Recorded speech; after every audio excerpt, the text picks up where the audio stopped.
किसी समय की बात है, एक पुराना गांव था जो एक घने जंगल के किनारे बसा हुआ था। गांव के लोग कहते थे कि इस जंगल के बीच में एक पुरानी हवेली खड़ी थी जो लंबे समय से सुनसान पड़ी थी। हवेली के बारे में तरह तरह की कहानियां फैली हुई थी, लेकिन एक बात सब में समा थी और वह थी हवेली में एक नन की आत्मा का वास। कहते थे कि वह नन अपनी जिंदगी में कुछ ऐसा देख चुकी थी जो उसे शांति नहीं मिलने देता था। गाँव में एक युवक अजय था जो इन अजीबोगरीब बातों पर विश्वास नहीं करता था। वह एक लेखक था और उसकी इच्छा थी कि वह इस हवेली के रहस्य पर एक किताब लिखे। एक दिन उसने ठान लिया कि वह हवेली का दौरा करेगा और खुद देखेगा कि ये सब सिर्फ अफवाहें हैं या कुछ और। अजय हवेली तक पहुंचता है और जैसे ही वह इसके पास आता है, हवेली की खामोशी उसे कुछ अजीब सी लगती है। हवेली के चारों ओर घने पेड़ थे जिनके बीच से बहुत मुश्किल से सूरज की रोशनी निकल पाती थी। हवेली की दीवारें पूरी तरह से दरारों और घास से ढकी हुई थी। दरवाजे के पास एक पुरानी धूल से भरी हुई घंटी लटकी हुई थी जो किसी हल्की हवा से भी बज उठती थी। अजय ने अपनी सांसों को संजीदा किया और हवेली में कदम रखा।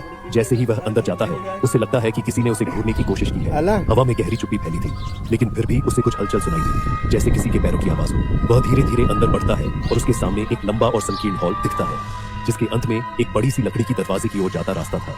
अजय हॉल के अंदर बढ़ता है और उसकी टॉर्च की रोशनी धीरे धीरे फैलती है। सामने एक पुरानी तस्वीर दीवार पर टंगी हुई थी जिसमें एक नन खड़ी थी। उसकी आंखें भयंकर रूप से काली थीं और उसके चेहरे पर एक दर्द भरी मुस्कान थी। जैसे ही अजय ने उस तस्वीर को ध्यान से देखा, अचानक उसके कानों में एक हल्की आवाज सुनाई दी, तुमने हमें क्यों छोड़ा?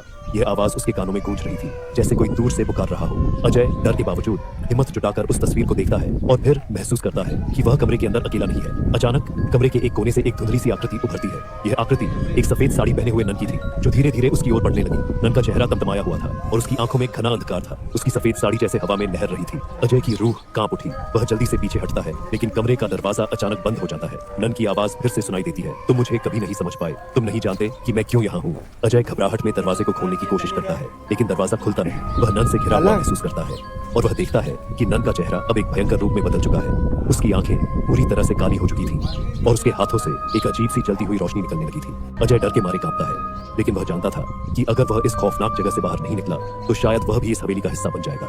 उसने अपनी सारी ताकत लगाकर दरवाजा खोला और बाहर भागने लगा। जैसे ही वह हवेली के बाहर पहुंचता है, उसकी आंखों के सामने उस नन का चेहरा दिखाई देता है जो हवेली के अंदर खड़ी होकर उसे देख रही थी। उसका चेहरा अब शांत हो गया था, लेकिन उसकी आंखों में वही गहरी उदासी थी, जैसे वह किसी से कुछ कहना चाहती हो। अजय ने देखा कि हवेली के दरवाजे पर एक पुराना नाम लिखा था, सिस्टर एवलिन।